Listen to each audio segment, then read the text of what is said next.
Le Barça pourrait reprendre la tête de la Liga en cas de victoire face à l'Atlético Madrid. Ça va être compliqué, bonne chance. Il n'y a pas de Robert Lewandowski la dernière fois. Vous pensez que c'est parce qu'on n'a pas débriefé que c'est... Je les attends demain. Les tocards là, incapables de battre Intercity. Ils jouent des matchs là-bas d'interscolaires.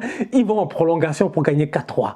Vous n'êtes pas sérieux? Ce débrief est sponsorisé par OneFootball, l'application numéro 1 pour suivre l'actualité de la Liga dans le monde. OneFootball vous permettra de suivre, je dis bien, ce championnat-là qui, en ce moment, en tout cas, promet d'être très compliqué. Entre le Barça et le Real, qui finira premier, personnellement, je ne sais pas, mais en tout cas, sur OneFootball, vous aurez l'occasion de suivre l'évolution semaine après semaine, journée après journée. En plus de cela, vous avez des contenus exclusifs. L'application, elle est gratuite, elle est disponible dans le App Store, l'Android Store et le lien pour la télécharger, il est là, dans la description. Salam outsider, le débrief commence maintenant. Le Real Madrid de Carlo Ancelotti perd aujourd'hui 2-1 face à Villarreal. Franchement, on va être très sérieux. Les Madrilènes ont eu à galérer aujourd'hui face à une très belle équipe de Villarreal menée par Quique Setién. La vérité, elle est là. Le berger est de retour. Quique Setién a repris cette équipe de Villarreal là après le départ de Unai Emery vers Aston Villa. Vous-même, vous le savez. Quique Setién a eu l'occasion de coacher le Barça ici pendant près de 9 mois. Il n'a pas été bon. Ça a été un tocard. Sincèrement, c'est un berger, oui, mais il n'avait pas le bon troupeau. Aujourd'hui, j'ai l'impression que ça lui a pris un tout petit peu de temps, mais en ce moment, il est en train de faire un très bon travail à Villarreal. Villarreal, depuis quelques matchs, ils sont imbattables. Ils sont imbattables. C'est-à-dire que ce soit en amical, durant la Coupe du Monde, ou même depuis le retour de la Coupe du Monde, c'est une équipe qui se gère et qui marque énormément de buts. Aujourd'hui, face au Real, ils ont montré un football offensif dès la première minute de jeu. C'est-à-dire qu'en première mi-temps, le Real doit encaisser. C'est que le Real, c'est des bandits, franchement, on va être très sérieux. Ils auraient pu faire un hold-up en première mi-temps. Karim Benzema part avec Vinicius, c'est un 3 contre 1 vers la 35e, 36e minute. Il y a but du Real normalement. Vinicius, le décalage de Benzema, la frappe, je dis bien qu'il fait, l'arrêt du gardien Pepe Reina, il y a but du Real Madrid normalement. Le Real, aujourd'hui, ils ont fait un match pourri, ils auraient pu gagner le match. Mais Villarreal s'est quand même géré et c'est passé à travers un milieu de terrain très bon. Un Francis Coquelin qui a une carrière franchement étonnante. Coquelin, c'est une carrière étonnante. Coquelin, on le connaît très bien. Coquelin, franchement, Coquelin, je suis taquin, mais Coquelin, mon ami, il était à Arsenal. Il était à Arsenal, franchement. C'était notre Mohamed El Nini dans le temps. C'est-à-dire ce boy-là qui était capable de sortir du banc et de t'amener quelque chose, ou quand il y a des blessés, de venir et d'amener sa pierre à l'édifice. Aujourd'hui, Coquelin, il est en Espagne et franchement, il se gère. À côté de lui, Dani Parejo, un très bon joueur de football. Un mix entre Busquets et puis Toni Kroos dans le style, la manière à laquelle il reste derrière, il mène le jeu, les longs ballons, les passes qui cassent les lignes. Devant, Chukwueze, ça va très vite. Yeremi, ça va très vite. Et Gérard Moreno a fait du Benzema. Il dézonnait, il jouait avec ses coéquipiers. Bref, une très belle équipe menée par Quique Setién. C'était étonnant. C'était étonnant, franchement, c'était étonnant. Quique Setién s'est géré. Villarreal a gagné ce match-là aujourd'hui 2-1. Ils doivent même gagner 3-1. Ils doivent même gagner 3-1. C'est parce que Danjuma ne s'est pas géré en fin de match. Normalement, les buts sont vides. Il frappe à côté. Mais à mon humble avis, aujourd'hui, le Real a des questions à se poser. Parce que la dernière fois, ils ont gagné face à Valladolid. Vous vous en rappelez tous, c'était le dernier match de l'année 2022. Mais c'était pas beau en termes de football. Et aujourd'hui, encore une fois, c'était pas bien. Valladolid, c'est une équipe qui était en deuxième division il n'y a pas longtemps. Ils arrivent, ils jouent face au Real. Le Real galère la dernière fois, mais le Real s'en sort parce qu'ils sont plus forts. J'ai eu l'occasion de le dire dans le débrief. C'est pas la peine de beaucoup parler. C'est le Real. Ils sont en ce moment, je dis, à 20 à l'heure, mais bientôt, ils vont dépasser les 100 à l'heure. Normalement, ils doivent reprendre le rythme de croisière. La Ligue des Champions arrive. Cependant, aujourd'hui, quand tu regardes le match qu'ils jouent, ils le jouent pas face à Valladolid, mais face à Villarreal. Et Villarreal leur a montré que certes, il s'appelle Villarreal, mais c'est pas la maison du Real. Parce qu'à Villarreal, il y a des anciens. Il y a des anciens. La vérité, elle est là. C'est qu'aujourd'hui, tu regardes et le Real a galéré et c'est pas un hasard. Non seulement tactiquement, Villarreal a été très bon, mais au-delà de cela, Villarreal a des joueurs d'expérience. Gérard Moreno, mais c'est un bon joueur de football, franchement, on va être très sérieux. Raúl Albiol, mais il a joué au Real, il a été coaché par Ancelotti au Napoli. C'est un gars d'expérience, on va être très honnête. C'est un excellent joueur de football. Pau Torres, mais au dernier Euro, il s'est géré. Pepe Reina, mais c'est un ancien, vous-même vous le savez. C'est-à-dire qu'il n'y a que des gars qui ont joué que des grands matchs dans leur carrière. jouer le Real ne peut pas les intimider, franchement. Le Real est une très belle équipe de football, c'est une très grande équipe de football. Mais quand le Real tape Valladolid la dernière fois, tu sens que Valladolid, il leur manque un tout petit peu de talent et d'expérience. Villarreal, il ne leur manque pas de talent, il ne leur manque pas d'expérience. En toute honnêteté, ils ont joué à la hauteur de leur niveau aujourd'hui, avec l'expérience qu'ils ont. Des gars comme, comment il s'appelle, Alberto Moreno, le latéral, c'est un boy qui a joué des finales d'Europa League ici avec Liverpool et tout. Il a fait près de 5 ans en Première Ligue. Des boys comme Coquelin, ils ont une expérience, je dis bien, du haut niveau. Des boys, c'est-à-dire que c'est une très belle équipe. Tu regardes et tu te dis, ok, il y a quand même beaucoup d'expérience et tout. Donc c'est normal qu'ils arrivent à poser le jeu face au Real, à ne pas paniquer et à se gérer. Donc de l'autre côté, tu regardes les Madrilènes et tu te dis, il y a des efforts à faire. Parce que le Real aujourd'hui, tu regardes et tu ne peux même pas dire que... Je ne peux pas me permettre à dire, ouais, Tchouaméni par-ci, Valverde par-là, c'est trop facile.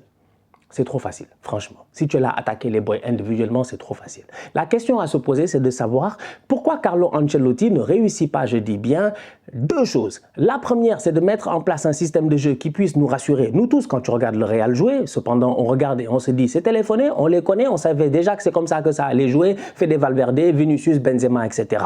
Donc, tu as un système de jeu qui devient peut-être de trop connu, donc il faudrait peut-être le modifier un tout petit peu, essayer de nous surprendre. Et la deuxième, c'est pourquoi le Real ne recrute pas. En fait, vous voulez pas gagner, en fait. Vous voulez pas gagner. Vous voulez pas gagner. Non, franchement, les Madridiens ne veulent pas gagner, ils sont pas sérieux. Ils nous fatiguent, on a compris. Vous avez gagné la Ligue des Champions, tout ça, c'est un grand club, c'est le Real. C'est moi-même qui l'ai dit, vous bluffez tout le monde, vous pouvez nous traumatiser. Mais à un moment donné, il faut recruter. Les gars, ils recrutent en ce moment. Franchement, tous les gars en Ligue des Champions en ce moment, ils sont en train de se gérer, essayer de recruter. Vous arrivez aujourd'hui avec Eder Militao, latéral droit. Vous avez vu le match d'Eder Militao? Mais c'est-à-dire que Eder ne peut pas faire un bon centre. Des centres au 3e poteau, des centres au 4e poteau, des centres au 1er poteau. Il n'y a aucun centre qui est pertinent. Tu n'as pas de latéral, Carvajal est blessé. Où est Odriozola? Mais franchement, ¿dónde estás Odriozola? ¿Dónde estás, je dis bien, Mariano Diaz? ¿Dónde estás todos los señores que son des tocares? Des boys qui sont impertinents dans ce club-là, des boys qu'on ne voit jamais. On ne voit jamais Odriozola, on ne voit jamais Mariano Diaz. Tu as des changements offensifs à faire, le seul qui peut rentrer, c'est le boy Rodrigo. Sinon, il n'y a rien d'autre. Asensio, il rentre, dernière occasion de match, dernier corner, s'il te plaît, je dis bien, Toni Kroos lui a donné un ballon, ça a surpris tout le monde, moi-même ça m'a surpris. Je me suis dit, oui, c'est mort, il va me mettre un ballon au cordeau, deuxième poteau, là-bas, il y a un boy qui va faire remise, qui va toucher le ballon. Tokar, là, il a loupé le ballon. C'est difficile.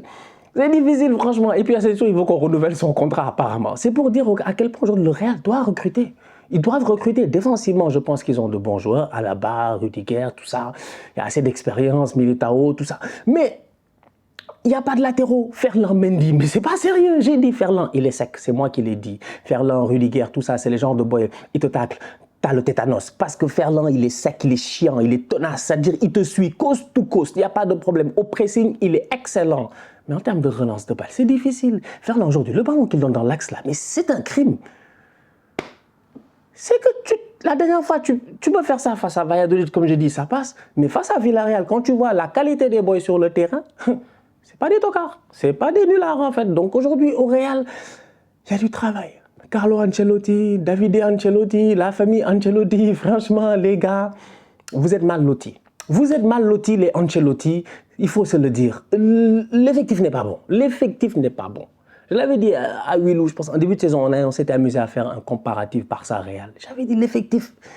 C'est-à-dire que là, aujourd'hui, c'est faible, quoi. Il y a de très, très bons joueurs. Mais à un moment donné, quand tu regardes dans des matchs compliqués aujourd'hui, l'animation de jeu est difficile parce que tu ne peux pas aller chercher le meilleur de Valverde. Si Valverde passe son temps à essayer de couvrir Militao, et quand Militao monte, il ne produit rien de pertinent, donc tu perds le ballon. À la transition, c'est un tout petit peu compliqué. Tu ne peux pas, je dis bien, aller chercher le meilleur de... et en plus de ça, Villarreal avait des latéraux, eux, qui étaient offensifs. Mais Foyf, aujourd'hui, Foyf, il passe son temps à monter, il crée le surnom de l'autre côté. Vinicius ne défend pas forcément. Ferland est en galère. Moreno, il monte. Il y a Jérémy qui est sur le côté. Il y a un boy là, le numéro 16 là, de Villarreal, que Banderas, je sais pas, il a passé son temps, lui, ce bandit-là, à balancer des frappes en première mi-temps. Lui aussi, il crée ce surnom-là. Et tu te rends compte que de l'autre côté, ça devient compliqué. Mais une défense du Real, désorganisée aujourd'hui, franchement. Non, il y a des efforts à faire. C'est vous les champions d'Europe. Vous jouez qui encore en Coupe d'Europe? C'est pas Liverpool. Vous jouez Liverpool, non? Je pense. Parce que moi, j'oublie quoi. Il y a tellement de matchs. Ça arrive bientôt, ça arrive bientôt. Vous jouez Liverpool. Eux, ils sont allés acheter les Cody Gakpo, machin, tout ça. C'est vrai qu'ils ont des problèmes en ce moment. Peut-être que Van Dijk va être blessé et tout. À Liverpool, ils savent qu'ils ont des soucis, ils sont en train d'essayer de les régler au courant du mercato. Le Real, jusqu'à présent, il n'y a pas eu de mouvement. Il est temps que quelque chose se passe. Vous ne pouvez pas dormir sur vos lauriers. Karim Benzema a besoin de soutien et l'effectif même a besoin de soutien. 2 pénaltys dans ce match-là, j'ai pas envie de polémiquer sur l'arbitrage, mais bon, des fois tu te poses des questions. Foyf, le ballon touche sa main, mais bon, j'avoue que je me suis posé la question à savoir que fait sa main là-bas. Je me suis dit, mais boy, toi, vraiment, que fait ta main là-bas? En fait, qui t'a envoyé mettre ta main là-bas? Mais la main ne change rien du tout dans l'action en réalité. Parce qu'après, Vinicius récupère quand même le ballon, il va faire son centre et tout. Benzema a un tapin. Moi, mon gars, il a un tapin, je dis bien là-bas. Il me fait un truc de tocard, il rate le ballon, Foyf revient très bien, il n'y a pas de souci. Mais l'arbitre siffle le penalty, bon. À là-bas. Il est tombé là-bas, il a glissé, que veux-tu en fait? Je veux dire, je veux savoir, que veux-tu? Il ne cherche pas à faire faute, je ne pense pas qu'il y ait intention, il glisse, lui-même il glisse, ça touche sa main, après ça touche son pied. Ça avait touché son pied et sa main, il n'y aurait pas eu penalty, mais ça a touché sa main et son pied, donc il y a penalty. Bon. Comment on appelle ça? The spirit of the law and the letter of the law. Donc l'esprit est la loi, c'est ça, non? L'esprit est la lettre. L'esprit est la lettre. Je comprends comment les lois sont écrites, mais des fois tu te dis l'interprétation, gars, bref. Ça n'a pas changé grand-chose finalement dans le match. Villarreal a quand même gagné 2-1. Le Barça pourrait reprendre la tête de la Liga en cas de victoire face à l'Atlético Madrid. Ça va être compliqué, bonne chance. Il n'y a pas de Robert Lewandowski la dernière fois. Vous pensez que c'est parce qu'on n'a pas débriefé que c'est... Je les attends demain. Les tocards là, incapables de battre Intercity. Ils jouent des matchs là-bas d'interscolaires. Ils vont en prolongation pour gagner 4-3. Vous n'êtes pas sérieux? Franchement, demain face à l'Atlético Madrid, il faudra faire attention parce que l'Atlético, certes, c'est vrai, il y a des hauts, il y a des bas, mais c'est une équipe qui est toujours là en train de se battre pour essayer, comme d'habitude, d'aller en Ligue des Champions. Barça-Atlético Madrid, un match pour la première place à suivre demain. La famille, on se capte très bientôt pour un nouveau débrief. D'ici là, on continue à liker, on continue à partager, on s'abonne. On est ensemble, on reste en santé, c'est le plus important. Pour Southsider.